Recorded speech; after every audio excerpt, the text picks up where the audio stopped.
semua pulau-pulau di dunia ini yang menghadap ke laut selatan itu mesti meruncing, tidak tahan menerima gemburan laut selatan. India meruncing, Afrika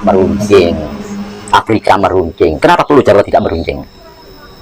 Nah, itu kenapa Mbak Gatot? Ya, karena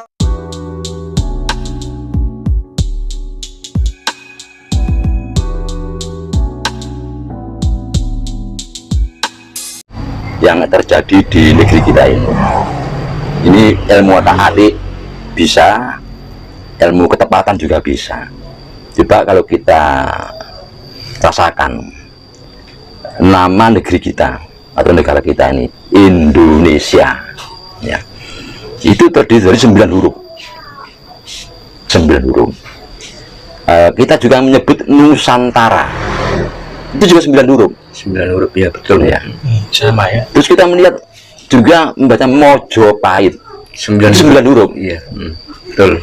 Singosari itu 9 huruf. Nah, Kahuripan 9 huruf. Borobudur 9 huruf. Prambanan 9 huruf. Nah, ini kita tanda tanya. Kalau cuma 1, 2 mungkin kita tidak tertarik ya. Ini beberapa momen ya, beberapa event ya, itu sama-sama 9 huruf. Nah, ini yang tanda tanya, ada apa dengan huruf 9? Nah, ini terus sekarang kita kaitkan dengan kita. Kalau kita baca prasasti zaman-zaman Kahuripan terutama ya, zaman Erlangga, itu kita satu bangsa atau negara yang paling banyak menerima imigran dari luar.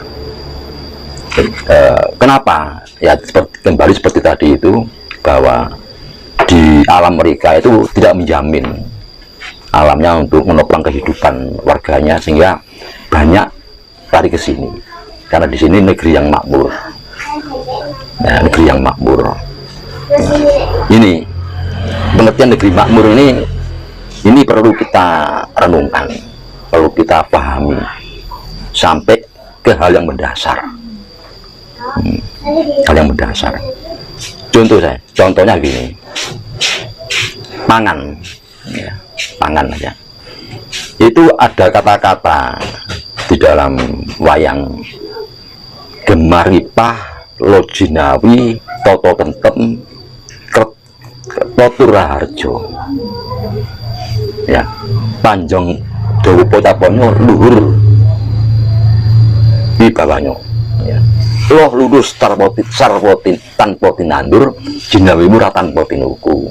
Tanpa ya, loh lulus tanpa tinandur, jinawimu tanpa tinuku. Jadi coba lihat pangan kita yang namanya polo kebendem ya. Tales, budi, gembili, ganyong, uwi, pohong. Ya, kalau pohong masih beridaya. Kalau sekian belas gembili, tales, budi, es ini tanpa kita tanam, tanpa tinandur, tumbuh dengan sendirinya. Kalau kita pohon, kita rambat, masih kita tanam. Jagung masih kita tanam.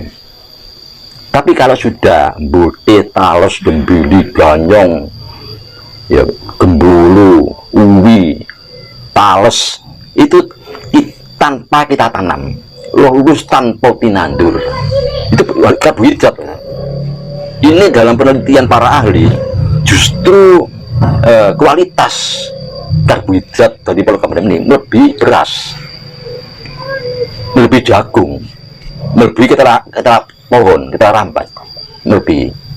Nah, kedua, demikian kita membuat juglangan ya, diisi dengan air, lalu kena air hujan, kita biarkan muncul ikan-ikan itu, ikan wader, ikan sepat, ikan uceng ya, ikan apalagi itu, sampai ke belut, kutuk, keluar semua. Belasan puluhan jenis ikan muncul tanpa kita budidaya. Ini namanya lulus tanpa tinandur ya, ini tanpa budidaya. dengan sendirinya. Nah, kalau sekarang kan ada udang, bandeng kan budidaya. Iya, budidaya. Tapi yang asli muncul dengan sendirinya itu kita ada. Nah, hutan kita ada sapi liar, lembu liar, kambing liar, ada menjangan, kibang, macam-macam sudah. Nah, termasuk juga bahan sandang.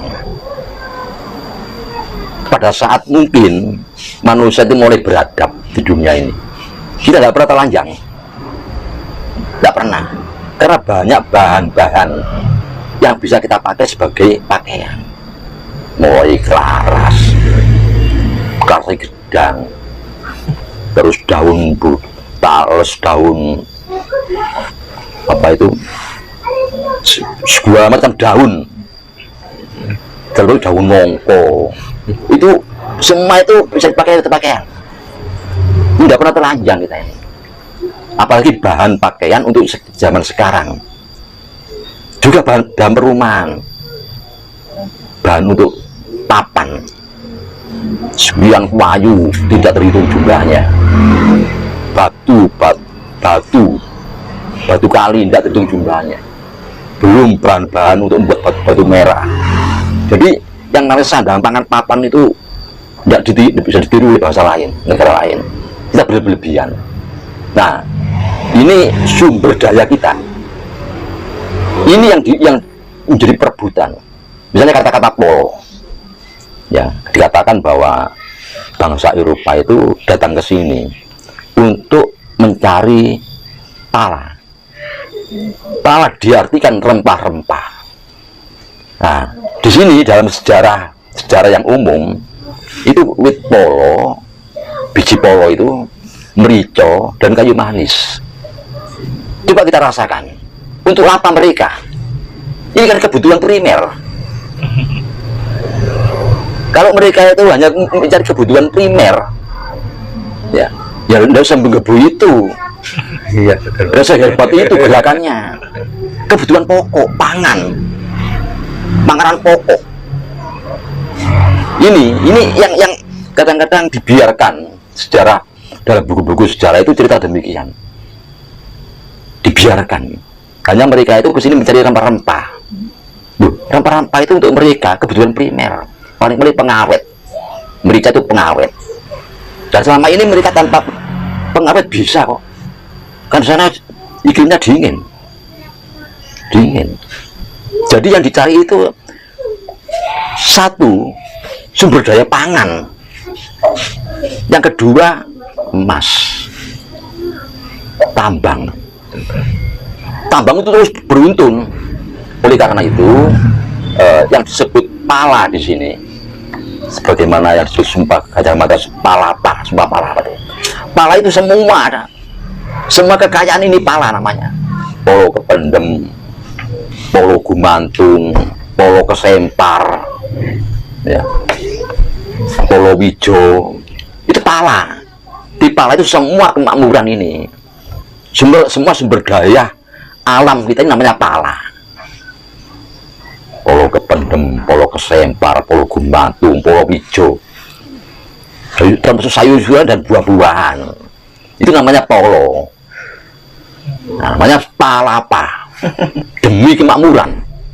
Di Gajah Mada itu bersumpah, berjuang itu demi kemakmuran bangsa ini, kemakmuran negeri ini.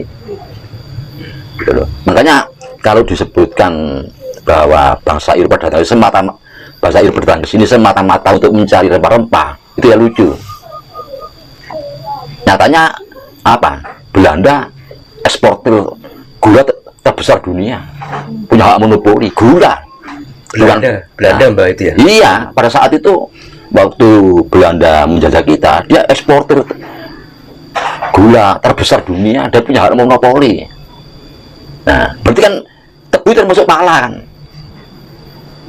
Nah, belum cengkeh, belum kopi, teh. Nah, tapi kalau rempah-rempah, ya merica, kencur, ya jahe, bukan cuma itu.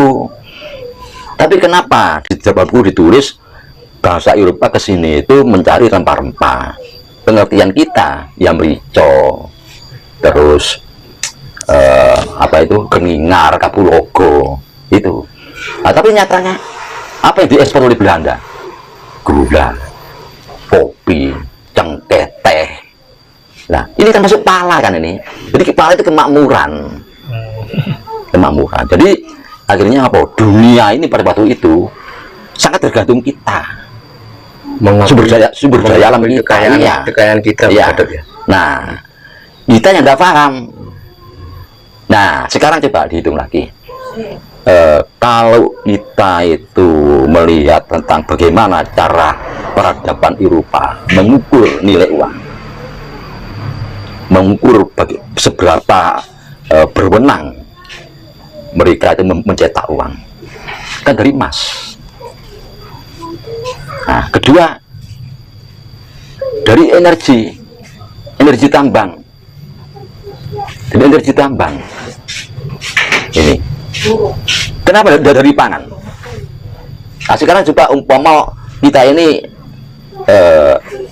perang dunia umpamanya, akhirnya yang diinginkan orang pada waktu perang hanya pangan, bukan uang, bukan emas, hanya pangan. Pangan itu kebutuhan pokok, selain bernapas dan minum ya. Pangan itu pokok. Tidak butuh mobil, tidak butuh pesawat terbang, tidak butuh kapal induk, butuh pangan. Nah, kita kan yang paling utama. Bagaimana kalau kita mengukur bahwa nilai uang itu dengan pangan? Nah, ini yang bisa terjadi kan ini, bisa terjadi itu, bisa terjadi. Nah, sekarang pada batas kita ini masih kalah ilmu pengetahuan tentang budidaya tambang ya, seperti